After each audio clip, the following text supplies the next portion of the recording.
I'm a first officer on a de Havilland DHC-6-300 Twin Otter, and today we're going to be flying along the Quebec lower North Shore, where the towns have no road access and are limited only to fly-in dirt strip operation and the occasional ferry.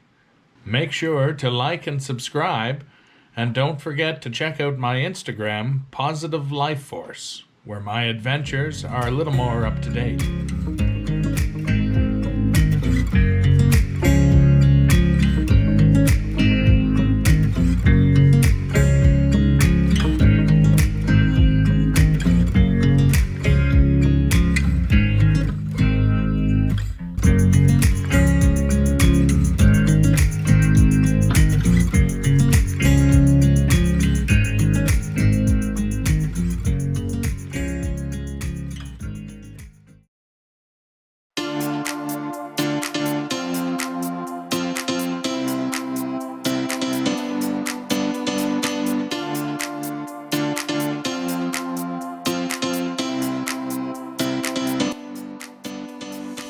Our first landing will be at Tabatiere runway 24 with a total length of 1,649 feet.